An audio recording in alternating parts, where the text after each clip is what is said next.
Paula querido, es profesora de enseñanza Fribague, es muy querida también por mí. Es muy querida. Licenciada en Ciencias de la Educación de la UBA, referente de la Asociación Francesco Tonucci en Argentina, coordinadora de los consejos de niños y niñas de Buenos Aires desde el año 2004, coordinadora de la diplomatura sobre el proyecto La Ciudad de los Niños y las Niñas de Francesco Tonucci para Argentina y Universidad de Comahue, y para Latinoamérica de la Universidad de Yucatán. Bueno, Paula, ¿empezamos? Ay, no, este es para mí. Ah, no. Este es mío. Compartime. Gracias, Ceci. Bueno, gracias a Ceci y a UMEP por la invitación. Un honor estar acá. Es rara la luz, ¿no? Es como... ¿Ustedes ven bien? ¿Nos ven bien? Porque nosotros los vemos como en la penumbra, pero nos va a servir para la dinámica. Bueno, la idea para empezar es hablar de participación infantil en este ratito, de participación ciudadana, participación política de la niñez, cómo esa voz, la voz de este actor social, niñez, entra en las políticas públicas de una ciudad, de una escuela, de una entidad. ¿Cuánto de esa voz de la niñez entra a compartir poder con el mundo adulto? En un ratito vamos a intentar compartir algunas reflexiones y sobre todo dos experiencias que nos parecía, hablando con Ceci y con el equipo, que podían traer algunas pistas para que ustedes se lleven y ojalá que sirva. Pero para comenzar y mover un poquito los chakras en esta metáfora, ¿no?, de esta voz de la niñez que está escondida en un mundo demasiado adulto, ¿no? Un mundo muy adulto, lleno de adultos, monopolizado por los adultos, adultas, adultes. Hay una voz escondida, silenciada, que parece que no logra entrar. Entonces yo les quiero compartir y decir que entre ustedes hay algunas frases de los niños y las niñas, tal vez las vieron, hay unas pecheras coloridas que están perdidas por ahí. Quien haya encontrado una frase, que no es una frase solamente, es un decir, es una idea de la niñez, de los consejos de niños y niñas de Argentina, algunas son de la ciudad de Buenos Aires y algunas de otras ciudades del país. Hay algunas frases. Quien la haya encontrado, simplemente tómela, agárrela, ¿sí? Diga, esta va a ser mía. Y les voy a pedir que al resto de las personas cierren los ojos. Vamos a escuchar una música y en el momento en que la música baja, quien tenga esa pechera le vamos a pedir que en nombre de la niñez, lo más fuerte y alto que pueda, lea esa frase. Es sencilla la dinámica, ¿estamos? Yo creo que sí. Vi que es un público muy participativo y además hay amigos en la sala. Vi a Carmen, Simón, Guada, Sil, van a colaborar. Aliadas, bandidas, totales. Entonces, bajamos la energía, va a sonar la música, cerramos los ojos y cuando la música baja, no importa si se superponen. Si empiezo uno y veo que hay otro, paro. No pasa nada, ¿no? No nos asuste el caos. A ver si sale bien, vamos a ver. Bueno, entonces, vamos de a uno. Quien tenga la pechera lo dice fuerte y hacemos 1, 2, 3, hacemos una ronda, ¿sí?, de frases. Va. ¿Quién se anima? Queremos juguetes gratis. Queremos matorrales para besarnos a escondidas. Queremos una ciudad para jugar.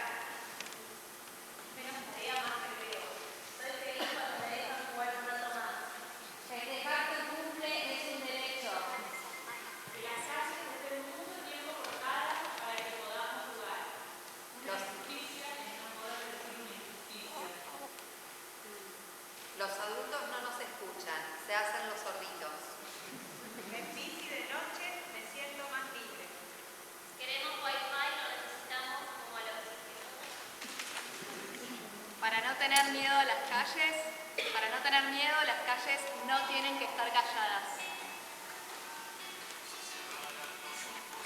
¿Alguien puso el tema?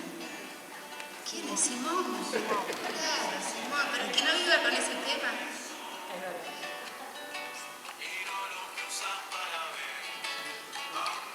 Hermoso escuchar las frases así una por una. ¿Hay alguna que le llamó la atención? Ay, miren, hay otra música.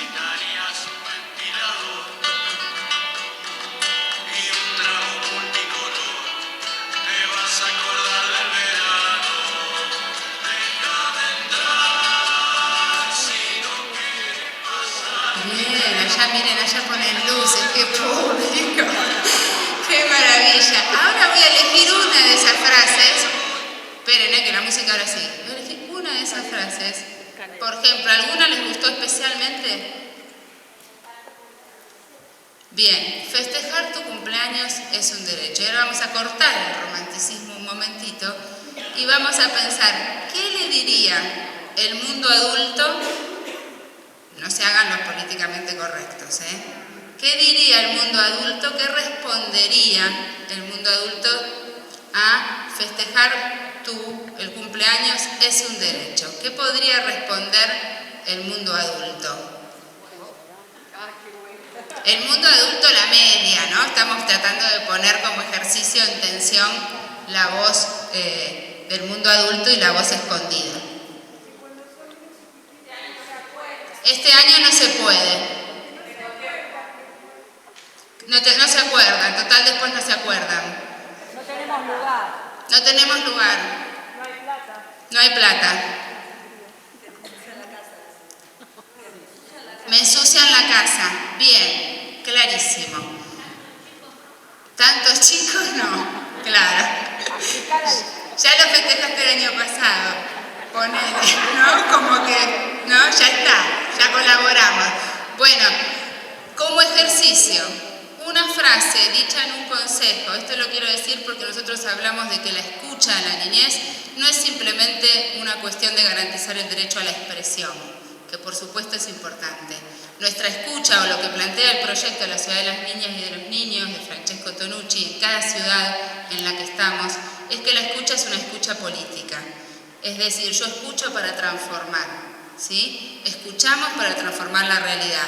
Algo que ocurrió en un consejo acá en Ciudad de Buenos Aires, que hablaban de la imposibilidad de festejar los cumpleaños, termina siendo un proyecto que circula en todos los consejos y es el proyecto denominado Cumpleaños Público. Hoy vamos a nombrar cosas, al que le interese más, hay video, hay material, hay todo de cada una de estas cosas.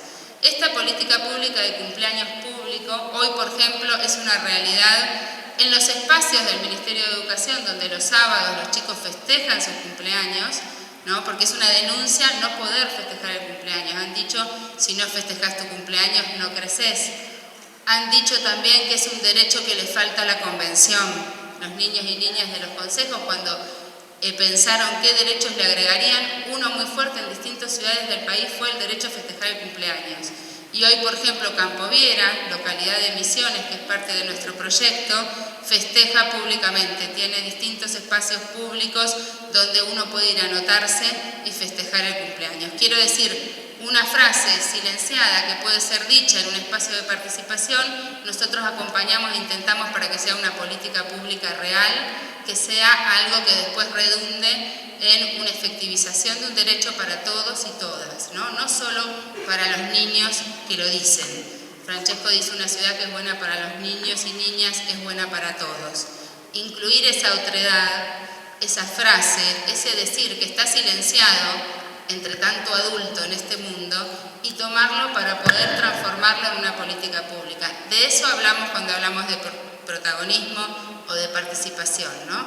No hablamos del como sí, de decir qué color querés, blanco o rojo. Hablamos de abrirnos de verdad a la otredad, con lo que traiga, para que la niñez pueda disputar sentido real en los lugares donde se toman decisiones, una ciudad, una escuela, una entidad.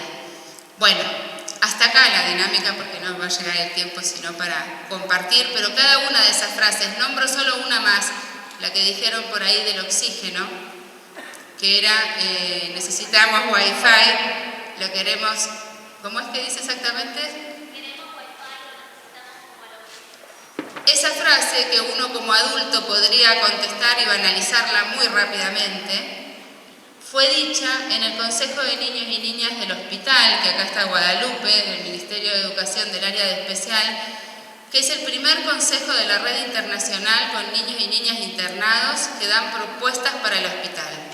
Y nos hablaron por eso es muy interesante que ahí salga lo necesitamos como el oxígeno en un hospital, ¿no? Y los chicos y las chicas nos hablan de la necesidad de estar conectados con sus seres queridos, por ejemplo. Muchos chicos que vienen de otras provincias a tratarse, a hacer tratamientos en el Elizalde, ¿no? Y plantean el Wi-Fi incluso para estar en contacto con sus familiares, con sus seres queridos. Cada una de esas frases han terminado siendo políticas públicas que han transformado realidades, ¿no? Que ese es el objetivo de la participación. Bueno, y hoy le vamos a compartir dos experiencias que fueron las que a las chicas más les parecía dentro del equipo de OMEP que podían ser. Una, la de la Escuela Aire Libre de La Plata, una escuela que se está transformando a partir del pensamiento de Francesco y que la venimos acompañando de cerca. Y otra experiencia, esa es una escuela privada de La Plata, vale la pena conocerla, una escuela tonuchiana. Y otra experiencia es en el Distrito 10 de la Ciudad de Buenos Aires, escuelas públicas que tienen su primer consejo de niños y niñas con alumnos de 5 años. Quizás la conocen, es una experiencia que tiene 2 años y vamos a contar un poquito de eso también. ¿Cómo estamos? ¿Muy mal de tiempo o bien? Bien, bueno, ¿podemos ver un mini videito antes?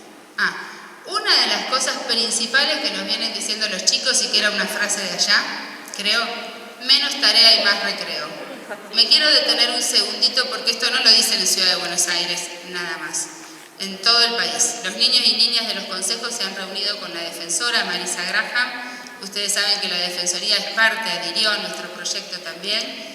Y le han planteado la necesidad de defender el tiempo libre. El tiempo libre fuera de la escuela, es decir, no tarea para poder tener tiempo libre con todo lo que significa, que además es un artículo, el artículo 31 de la Convención, y también la no vulneración del tiempo libre al interior de la escuela con la práctica tan extendida en el nivel primario de la quita del recreo, ¿no? Los hinchas del recreo, que son... Los hinchas son una campaña que nació en Ciudad de Buenos Aires y se extendió a los consejos de Neuquén y de otros lugares del país. Hablan de no usar la quita del recreo como sanción disciplinaria. Les voy a mostrar un videíto chiquitito de los hinchas del recreo que nos hablan de esto. Ellos mismos han ido, consejeros de niños, son chicos de entre 8 y 10 años, han ido a hablar con escuelas, a juntar adhesiones de escuelas, hicieron una canción, un rap, tiene emprendedor, bueno. Es una campaña fuerte. Francesco, la última vez que estuvo, distinguió a las escuelas que se animaban a comprometerse a respetar el recreo. Y hoy, además, el programa del Ministerio de Educación, Recreos Vivos, toma esa idea y revitaliza los espacios de recreo en la Ciudad de Buenos Aires, que también es algo que, si hay escuelas públicas de Ciudad de Buenos Aires, pueden apelar también a esta propuesta. Los vamos a ver a ellos un poquito, ya los escuchamos, ahora los vamos a ver también. A ver si se puede escuchar. Ahora se tiene que escuchar, no cante Víctor.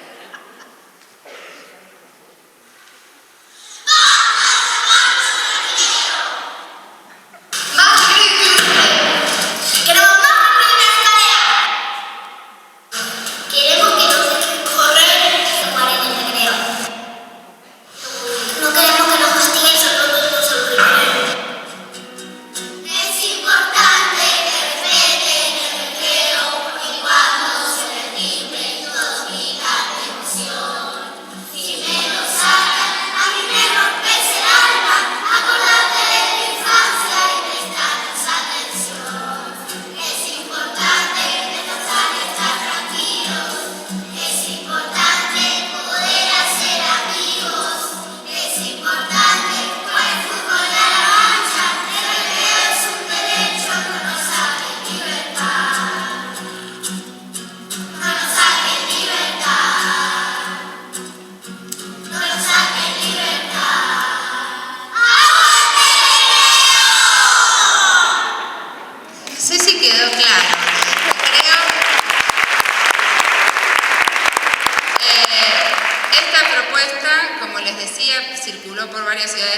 país. En Neuquén se llaman los salvadores del recreo porque dicen que el recreo está en peligro de extinción. Y bueno, y con la pandemia y con la cuarentena fue muy difícil cuando fue la vuelta, todo tan restringido. Ahí empezaron a hablar de esto, de que incluso había hasta perdido su nombre, ¿no? En algunos lugares se llamaba descanso, pausa, no sé, intervalo, pero la palabra recreo parecía que se empezaba a desdibujar. Hablan de la potencia, de la importancia de ese tiempo libre, ¿no? Bueno, recomiendo leer El recreo de la infancia de Bustelo, ¿no? Donde habla de todo lo que ocurre en el recreo, en el tiempo presente, donde se aloja en ese tiempo presente la niñez, ¿no? Digo que no es una pavada, cuando los niños nos dicen algo, el adulto, la adulta, tenemos la inercia del ninguneo, ¿no? Y hacer el esfuerzo de hacer silencio para escuchar a la niñez, para escuchar hay que hacer silencio, hay que pararse en el no sé y dejarme sacudir por lo que trae esa otredad, ¿no? Cuando hablan del recreo, todo lo que ocurre en ese tiempo libre, ¿no? Y el tema de la tarea, que parece también algo banal, se lo plantearon, les decía, a Marisa Graham, se armó una campaña en defensa del tiempo libre, también tuvieron reuniones con autoridades de acá del Ministerio de Educación, y por ejemplo la ciudad de Allen de Río Negro está declarando a la ciudad una ciudad libre de tarea en defensa al tiempo libre de juego en la ciudad, en toda la ciudad. Quedan 5, entonces vamos muy rápido con esto. Escucho frases, quedan 5, me dice. Eso no es un niño, ¿no? Eso no es un niño. Bueno, a ver. ¿Ahí se ve? Bien.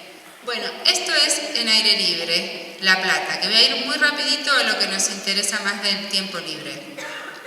Estamos haciendo este acompañamiento, tuvimos encuentros con los docentes, donde un poco empezamos a ver cuál fue su experiencia como niños y niñas en la escuela, qué valoraban. Tuvimos encuentros con Francesco, donde ahí nos planteamos algunas de sus máximas, algunos de sus conceptos claves para enfocar el acompañamiento.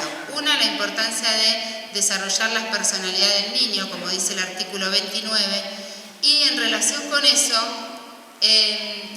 la necesidad de conocer qué desean hacer los niños y las niñas, y eso como insumo el tiempo libre, es decir, poder ofrecer, habilitar tiempo libre en la institución para conocer las pasiones de los chicos y las chicas, tal como lo indica el artículo 29. Ustedes saben que nos habla de lograr el máximo de desarrollo en las potencialidades de la niñez, ¿no? Entonces, ¿cómo vamos a saber cuál es ese máximo desarrollo si no abrimos la posibilidad de que la niña se encuentre con su deseo?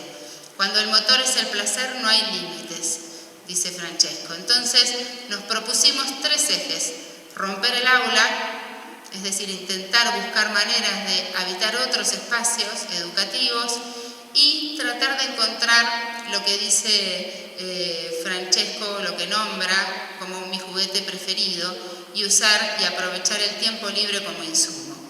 Se puso a circular una ruleta a los grados les puede tocar, por ejemplo, de sorpresa hoy, hacer una caminata pedagógica. Esto es la clase que ibas a dar, pero la tenés que dar caminando por la institución o por el barrio. Y le ofrecemos una caja a quien le toca eso, donde hay lupas y distintos dispositivos que inspiren en esa caminata, auriculares con música, en algunos casos, en otros lupas simplemente artísticas, depende de las edades, se arman cajas que acompañan al equipo docente. Bueno, ahí estoy disfrazada. Acá salen del aula, otro ítem de la ruleta es dar tu clase pero en otro espacio.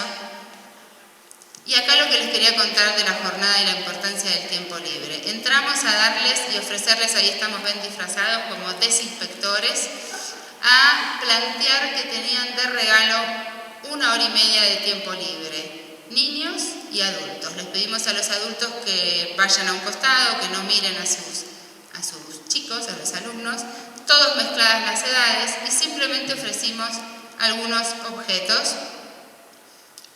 mezclados, bueno, acá van a ver a esta belleza, por ejemplo, que se robó una guitarra, y mezcladas todas las edades. Lo voy a pasar medio rapidito, perdón, pero bueno. Después hicimos entrevistas a los docentes. Todo esto también está completo para el que le interese. Y dentro de los testimonios de los docentes, nos parece importante destacar las habilidades que observaron al ver a sus alumnos, ¿no? Observaron creatividad, imaginación, niños compartiendo con chicos de otras edades, responsabilidad y autonomía. No había 150 guitarras, había una, ¿no? Sin embargo, no había conflictos, no aparecieron los conflictos entre ellos y otras cosas que les sorprendieron, como no pidieron la pelota, ¿no? Y acá también les preguntamos si había cosas que les habían sorprendido. Las elecciones que hacían, muchos se sorprendieron de niños, niñas, por ejemplo los más grandes, que disfrutaban mucho de disfrazarse. Los más chicos que podían compartir con otras edades. Bien, y les quiero pasar a los testimonios de los chicos. ¿Qué sentiste cuando, porque el mismo cuestionario se lo hicimos a los chicos, qué sentiste cuando recibiste la noticia de que ibas a tener tiempo libre? Alegría para reventar. ¿Y qué te sorprendió de vos mismo? Que jugué con personas con las que no jugaba. Y esta es genial, perdón, la última dice, ¿algo te sorprendió al observar a tus profes que se relajaron? Bueno, y paso rapidito también la de nivel inicial porque es muy innovadora para nosotros también, niños de 5 años participando. Todo el distrito, 18 escuelas, un niño consejero o consejera por escuela. Hemos tenido varias reuniones por Zoom y algunas presenciales. Realmente para el que le interese está el material, es increíble ver cómo los chicos y las chicas hablan, dicen, y acá van a ver a sus supervisoras, Gabriela y Andrea, dispuestas a escuchar para generar política institucional, esto que les decíamos, ¿no? ¿Qué cosas vienen diciendo los chicos que quieren para un jardín ideal? Acá estamos armando una caja para cada institución con elementos para promover la magia. Esto que dice ahí ruedas, pidieron que las mesas y las sillas tengan ruedas para poder moverlas, salir, correrlas si quiero jugar a otra cosa o si quiero ir al patio o a la vereda. Y se está haciendo la articulación con una escuela técnica que está poniéndole ruedas a las mesas y a las sillas de 2 jardines para una prueba piloto. Bueno, acá están los arcaíris y las cómplices, ahí, Andre y Gaby. Ahí están las ruedas. Otra cosa interesante que plantean es la necesidad de arena. Extrañan la arena. Ya nos lo dijeron los chicos de los consejos de 8 a 10 años y lo dicen los más chicos. Entonces las supervisoras iniciaron un trámite legal, ¿no? Esto es realmente tomarse en serio la voz de la niñez, para pedir que los areneros que todavía existen en el distrito se declaren patrimonio histórico y no se saquen, y que otros jardines puedan ir. Esto es cuando Francesco dice, cuando se responde muchas veces la normativa no permite, que es una respuesta muy común cuando llevamos propuestas de los chicos, Francesco responde, hay que intentar que permita, ¿no? Hay que tratar de acercar la normativa a las necesidades de los niños y no al revés, ¿no? Casitas de árboles, los jardines que ya empiezan, estos son 2 casitas de árboles que ya están en los jardines existiendo. Bueno, hasta acá, para no... pero la idea era 2 experiencias concretas que, si bien son diferentes, tienen como punto común dentro de lo que es la Asociación Francesco Tonucci la importancia de tomarse en serio la voz de la niñez, ¿no? La voz de la niñez está silenciada per se. Históricamente, más de 30 años de la Convención, igual es difícil que entre a la arena política a disputar sentido de verdad, ¿no? Y la institución escolar es una oportunidad.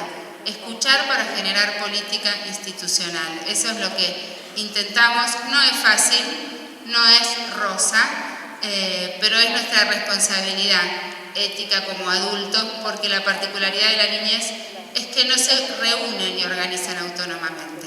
si no hay adultos, a diferencia de otros actores sociales, si no hay adultos cómplices que empaticen y que estén dispuestos a poner su energía para amplificar esa voz silenciada, eso no va a ocurrir, ¿no? A la convención hay que lucharla en el plano político todos los días en las instituciones. Así que bueno, hasta ahí, muchas gracias.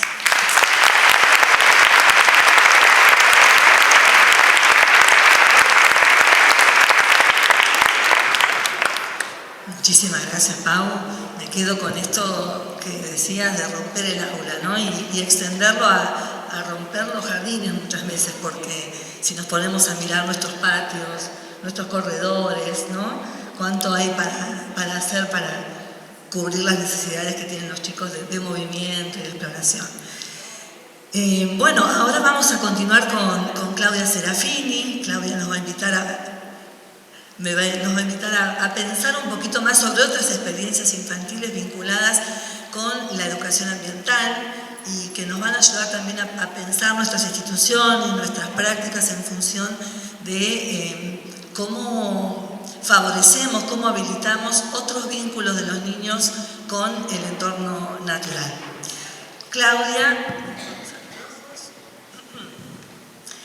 Claudia Serafini es ingeniera agrónoma por la Universidad de Buenos Aires, posee amplia experiencia de trabajo en gestión curricular y formación docente en el área de ciencias naturales en el nivel inicial, primario y terciario. Se desempeñó en el Ministerio de Educación de la Nación en la modalidad Educación Rural, en temas de enseñanza de las ciencias naturales destinadas a jardines de infantes, escuelas primarias y ciclos básicos secundarios bajo la modalidad de plurisalas, plurigrados y pluriaños. Cuenta con publicaciones en temas de enseñanza de las ciencias naturales y la educación ambiental para docentes de nivel inicial, de escuela primaria, así como también en la producción de diseños curriculares y materiales de desarrollo curricular, muy leídos a lo largo de toda nuestra carrera docente. Así que, Clau. Bueno, muchas gracias. Gracias, Ome, por la invitación. Bueno, veo que la participación acá está tupida, así que buenísimo. Bueno, como planteaban, voy a hablar un poquito sobre sostenibilidad ambiental y ese lazo entre la escuela y la comunidad, ¿sí? A ver, una primera cuestión que me gustaría que revisemos o que vayamos sobre lo que vayamos conversando es cómo trabajar las cuestiones ambientales como desde diferentes lugares o desde diferentes escalas, podríamos decir, ¿no? Me parece que hay que mirar la escala institucional, qué pasa en la institución con los temas ambientales. Me parece que hay que mirar una escala más chiquitita, que es la escala de la enseñanza, que se enseña sobre la temática, que por supuesto dialoga con la anterior, y después, ¿qué lugar le damos a la comunidad? Cuando digo la comunidad son las familias, pero también son otros actores sociales del territorio con los que podemos interactuar. En primer lugar, si pensamos en esa escala institucional, esa idea de las instituciones educativas sostenibles, tenemos que, primer paso, pensar, ¿no?, si hay un proyecto institucional que dialoga con las temáticas ambientales, ¿sí? ¿En qué medida se lo piensa? ¿Quiénes son los actores sociales que se convocan para construir ese proyecto educativo? ¿Sí? Y entonces ahí tenemos que pensar que tienen que estar involucradas las maestras y los maestros, que tienen que estar involucrados el personal que trabaja en la institución, que puede ser personal de maestranza, si hay comedor, el equipo del comedor, si hay equipo de mantenimiento, ¿no? Como salir un poquito de pensar que solo el equipo de conducción va a definir las líneas de ese proyecto institucional. Por supuesto, las nenas y los nenes y la comunidad educativa, tanto, como dije, familias, como podríamos pensar, organismos gubernamentales y organismos no gubernamentales. Bueno, mi tonito es un poquito diferente, ¿no?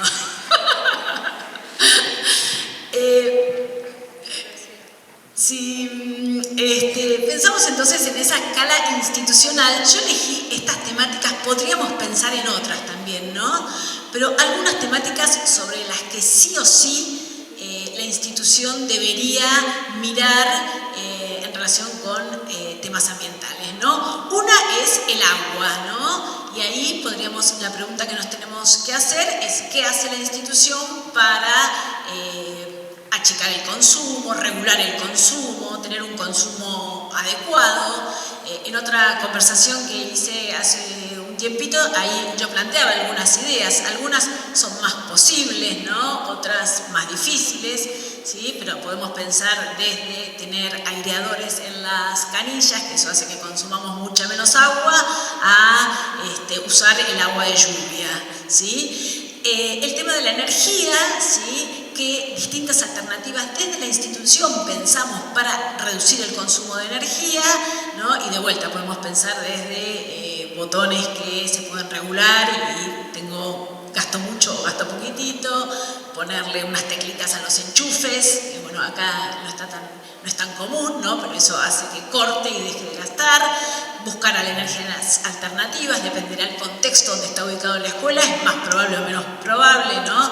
Pero hoy la energía solar es una clave, la energía eólica también. ¿Qué pasa con los residuos? ¿Sí? ¿En qué medida los residuos se recuperan, se reciclan, se reutilizan? ¿Sí? Y ahí pensar en, bueno, ¿qué podemos hacer desde la institución? ¿Cómo es el equipamiento? Me acordaba lo de las rueditas, ¿no? El tema buenísimo, ¿no? Esa idea de que el equipamiento, por empezar, muchas instituciones no tienen espacio prácticamente los chicos para sentarse en las salas porque es todo mesa, ¿no? Y como un equipamiento que, por ejemplo, tenga rueditos permite que sean los propios chicos que lo muevan, ¿no? ¿Qué materiales hay adentro de la sala, ¿no? ¿Tengo todos los juguetes de plástico? ¿Sí? O empiezo a tener juguetes, objetos, cajas de otros materiales. ¿Qué pasa con los espacios verdes? Esto que veníamos charlando, incluso antes de la charla, ¿no? ¿Qué lugar ocupan los espacios verdes? UNICEF acaba de sacar un informe muy interesante sobre el valor de los espacios verdes en las escuelas y dice, aunque sea chiquitito, que haya un espacio verde, ¿no? Y conversábamos también sobre la dominancia de esos juguetes enormes de plástico en los patios, que no hay espacio para hacer nada porque la trepadora ocupa todo el espacio, ¿sí? Y la contaminación acústica, que bueno, que es clave, ¿no? En las escuelas, en principio tener rueditas reduce la contaminación acústica, ¿no? Pero también la que se produce por las voces muy altas, por los saltar, caminar, ¿no? La contaminación externa, vehículos, el entorno, ¿no? Estamos trabajando en una escuela con Hilda Weisman, que al lado hay una obra, ¿sí? Estamos trabajando en temas ambientales y está todo el tiempo el taladro, que decimos, no, es imposible estar acá adentro, ¿no? Entonces, bueno, como estas pueden ser algunas de las temáticas que me parecían como relevantes para tener en cuenta a la hora de pensar ese proyecto institucional que apunte a la sostenibilidad. Ese proyecto que tiene que ser acordado con todos los actores sociales, vuelvo a decirlo, ¿no? Y que tal vez tengamos que priorizar en alguna cosa, ¿no? Porque probablemente no vamos a poder de entrada hacer todo esto y hacer todo a veces es no hacer nada. Y también tenemos la limitante de los recursos económicos, materiales, todos, entonces tal vez también podemos decir, bueno, podemos empezar por esto, que es algo que podemos hacerlo con lo que tenemos, Esta era como una primera escala, ¿no? Como definir, hacer foco, vuelvo a decir, construido colectivamente, ¿no? Decididas las prioridades con la voz de todos los integrantes. Y de ahí podemos saltar a pensar, bueno, muy bien, estoy trabajando en tener una escuela con un enfoque ambiental, bueno, ¿cómo avanzo de ahí a incluir propuestas de enseñanza donde los chicos y las chicas tengan como un poquito más de elementos para entender por qué vale la pena cuidar el agua de determinado modo, ¿sí? Es un poquito saltar de la escuela muestra con el ejemplo, pero además te doy argumentos, ¿no? Para que tenga sentido esto. Bueno, en esta un poco Estefanía habla sobre eso, algunos ejemplos, ¿no? En este caso, bueno, uso sostenible de los recursos, el ejemplo de juntar el agua de lluvia, que también ya lo comenté, juntar el agua de lluvia y con eso regar, limpiar, ¿sí? Es un buen modo. Las composteras tan comunes en las escuelas, bueno, tratar de revitalizar esas composteras, ahí pasan muchas cosas, porque no solo estamos trabajando sobre el valor del reciclaje de los residuos orgánicos, que muchas veces son producidos habitualmente por la propia escuela, sobre todo las escuelas que tienen comedores, sino también entender mucho sobre el valor de del compost, ¿sí? Conocer qué bichos hay, por qué están esos bichos ahí, ¿no? O sea, a mí el salto con las naturales va a estar presente, ¿no? Pero me parece que hay mucho ahí para trabajar que va a enriquecer y entender por qué vale la pena hacer eso. Un poquito me parece que tener argumentos o que los niños y las niñas vayan construyendo argumentos también tiene mucho más valor que solo hacerlo, ¿sí? Porque vale la pena hacerlo. Otro ejemplo, valoración de los saberes locales. Hay muchas comunidades, por supuesto en el interior del país hay muchísimas, pero también hay en las grandes ciudades que tienen estos saberes tan valiosos, ¿no? Yo elegí poner estos ejemplos que les enseñan a los chicos a hacer esas muñequitas trenzadas con fibras de chaguar, una planta que incluso acá en Buenos Aires hay, ¿sí? Bordar, ¿sí? O hacer, en la foto de arriba están cosiendo y haciendo unas bolsitas para guardar cosas, ¿sí? Cómo el saber de la comunidad puede entrar en un proyecto que va a mejorar, entonces, que va a mejorar lo que pasa dentro de la escuela, aporta conocimiento, ¿no? Un conocimiento que a veces puede estar olvidado o poco visible, ¿sí? Y de paso tenemos unos juguetes, unos objetos que no son los comprados, ¿sí? en las tiendas, sino producidos por las propias familias, por los propios niños. Último ejemplo sobre temas a abordar, pero podríamos pensar en muchos más, el eje de la biodiversidad, y ahí agregué el de la alimentación saludable. Bueno, de vuelta, cómo pensar proyectos de enseñanza, y tal vez la escuela decide poner foco en eso, ¿sí? Durante 2 años o 3 años trabaja sobre el tema de la biodiversidad, y ahí podemos pensar en muchísimos proyectos que van a mejorar la calidad del ambiente institucional y del entorno, ¿no? Yo elegí ahí poner el ejemplo del hotel de bichos o del hotel de invertebrados, ¿sí? ¿Saben de qué hablo? Sí. Un espacio donde se ponen materiales que atraen a los invertebrados, los bichos se meten ahí adentro, sobre todo en el periodo invernal, y después salen, ¿sí? Y hay abejorros, bueno, las avispas solitarias, 100 pies, 1000 pies, muchas vaquitas de San Antonio. Hay una amplia diversidad, por eso ese hotel se hace con diversos materiales, piñas, pajitas, maderas, tejas, ¿sí? Esa es un ejemplo, ¿no? De una estrategia. También se pueden hacer chiquititos y entonces también se podrían hacer para que los chicos tengan colgados en el balcón de la casa, no necesariamente tenés que tener un gran patio. El otro ejemplo que tomé es el jardín de los polinizadores. Hicimos una experiencia hace 2 años en un jardín acá en la ciudad que fue muy potente, porque saltamos de pensar solo en el jardín de las mariposas a que hay otros animales que vienen a visitar a las flores y a qué vienen, ¿no? Entender el valor de la polinización. Y bueno, entonces colibríes, ¿no? Abejorros de distinto tipo, algunos coleópteros de estos, como las vaquitas de San Antonio, también polinizan, ¿sí? Y ese jardín de polinizadores dialoga muy bien con el hotel de insectos, porque ahí hay un ida y vuelta. Bueno, la típica de salir, o típica para nosotros, para los que nos dedicamos a esto, la de la observación de aves, ¿sí? Esa es una propuesta que la podemos hacer desde el patio de la escuela, desde la terraza de la escuela, por supuesto salir a los parques cercanos a observarlas.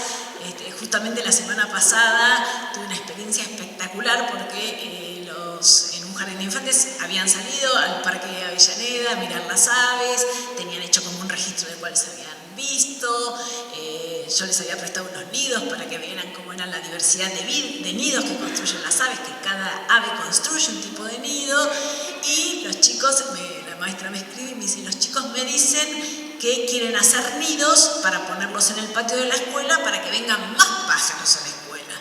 Entonces yo le digo, bueno, no es una buena idea, pero tratemos de conversar con alguien que tenga argumentos. Bueno, y participé de ese encuentro con un integrante de un centro de observación de aves, esos que se llaman COAS, que hay muchos en la ciudad de Buenos Aires y que hay muchos en la Argentina porque trabajan junto con la Asociación de Aves Argentinas. Bueno, y fue muy interesante todas las preguntas que le hacían, ¿sí?, al entrevistado sobre las ventajas y las desventajas de poner los nidos en el patio y todas las ideas que el entrevistado les dio para enriquecer eso que a ellos les daba vuelta, que les parecía que era la mejor estrategia para poder tener más aves, ¿no?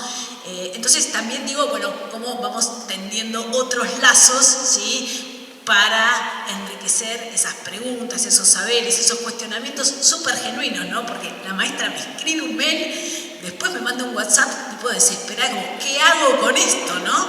Y fíjense la potencia de las preguntas de los chicos, de escuchar a los chicos un poco de lo que veníamos hablando, ¿no?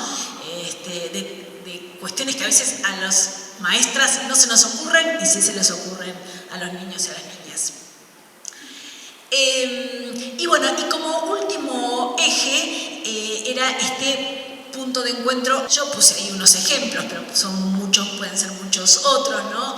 Aves Argentinas me parece que es como una entidad que trabaja en muchas líneas, no solo en la línea de las aves, y que, vuelvo a decir, está en todo el país, con lo cual cualquiera puede contactarse con ellos para construir de manera conjunta una propuesta. Yo puse la de la Asociación de Dietistas y Dietistas Nutricionistas, porque me olvidé decir en la filmina anterior, trabajamos mucho en un proyecto de alimentación saludable, ¿sí? Y en la escuela cocinábamos cosas saludables, desde un heladito hecho con frutas a una barrita de cereal hecha con miel y frutos secos. Bueno, podría dar muchos más ejemplos, pero bueno, son instituciones que tienen una larga trayectoria, que trabajan mucho en vínculo con las instituciones educativas, ¿sí? Poder pensar un centro cultural del barrio y establecer algún vínculo. Yo ahí puse el de Devoto, hay muchos centros culturales. Establecer algún vínculo con los recicladores urbanos, ¿sí? Me parece que las escuelas producen un montón de residuos que no saben, terminan tirados en el lugar que no corresponde, en el tacho negro, en el container negro de la esquina, ¿sí? Cómo tener un vínculo uno a uno, ¿no? con esas instituciones también haría que los niños y las niñas puedan conocerlos, les puedan contar sobre su trabajo de primera mano. Bueno, una reserva ecológica, digamos, ¿cuáles? Y así podríamos hacer una lista extensísima de qué vínculos podría construir la escuela con organizaciones de la comunidad, ¿no? Y también, bueno, acá había pensado la otra línea de trabajo, esta de una participación comunitaria, por ahí ya más con la comunidad cercana, ¿no? Por ahí no son instituciones, en la línea de construir esto que se llaman los biocorredores, que muchas ciudades del mundo hoy son habituales. Acá todavía nos falta darle un poquito de impulso. Voy a contar de qué se tratan. Los biocorredores, estuve leyendo y bueno, y vengo de estar un tiempo en Chicago, nacen ahí y en el 1840 más o menos, un arquitecto, frente a la fuerte industrialización de la ciudad, Chicago se había convertido en esa ciudad industrial que todos sabemos, dice, bueno, pero esta ciudad deja de tener verde y el verde es lo que da calidad de vida, da salud, ¿no? Y diseña entonces esos corredores que incluso unen fábricas con una plaza, con un centro cultural, ¿sí? Nace un poco ahí. Fíjense, esa es una vía de tren convertida en una huerta. Por supuesto no sacaron el tren pasa por arriba y conservaron esa vía y ahí están, es un lugar verde espectacular. ¿De qué hablamos cuando hablamos de biocorredores? De esto, ¿no? De cómo enlazar lugares que puede ser la bicisenda, que puede ser un espacio con nativas, ¿no? Un anfiteatro, ¿sí? Una plaza, una reserva ecológica, cómo unirlas con trayectos verdes, ¿no? Con puntos verdes, ¿sí?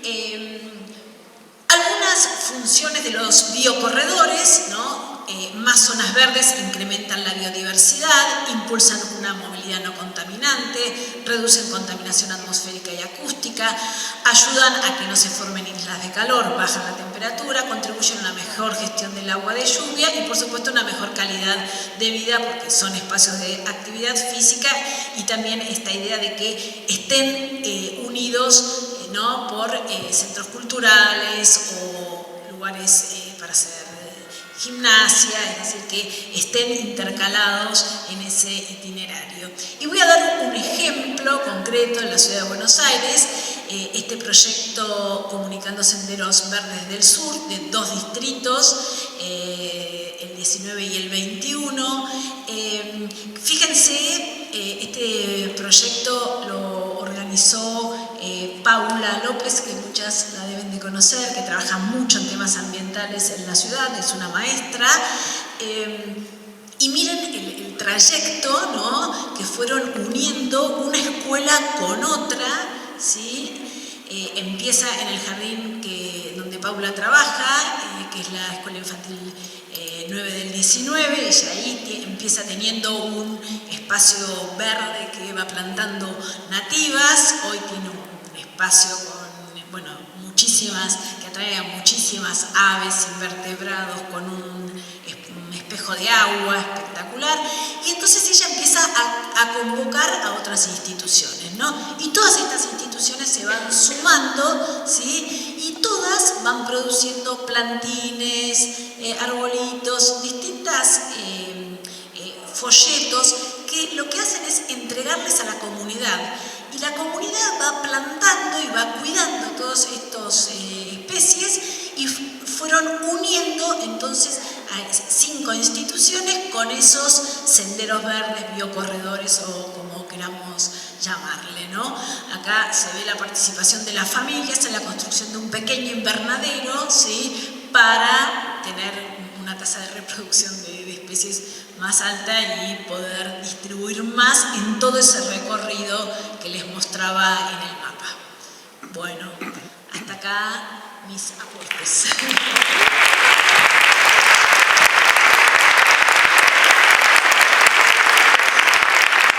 Agradecerles a las dos infinitamente porque creo que todos nos podemos ir hoy pensando de mínima cómo vamos a volver a las escuelas, a nuestros jardines, a nuestros espacios y qué posibilidades de revisar esos ambientes y cómo están pensados los ambientes y si en realidad facilitan o obturan el tipo de experiencias que ustedes están comentándonos hoy, ¿no? Desde la constitución estructural del espacio hasta lo que nosotros hacemos con ese espacio para que los chicos y las niñas también los habiten. Así que agradecerles a ambas las experiencias que han contado. Nos piden, Pau, que si podrías dejar el link o mencionar dónde podemos encontrar información vinculada a la propuesta de la red de los niños y las niñas. Así que sí. La Asociación Francesco Tonucci la buscan, soy muy mala con las redes, pero lo googlean, lo buscan, lo mismo que el Facebook de la red argentina del proyecto. Igual cualquiera que le interese también ahora le paso mi teléfono, que a veces es más fácil. Y el mail para comunicarse con la red es redciudades, lo voy a decir mal, Lo voy a decir mal. Les doy el teléfono ahora a quien quiera, más fácil. Pero buscan Asociación Francesco Tonucci, Consejos de Niños y Niñas de la Ciudad de Buenos Aires, Red Argentina del Proyecto La Ciudad de las Niñas y los Niños. Todo eso está en Facebook, lo buscan fácil. Y ahora cualquier cosa también les dejo el teléfono por si no lo encuentran o quieren algún material específico, me piden. Muchísimas gracias a las dos. Bueno, queremos que antes de retirarse, aquí de parte de la OMEP, entregarles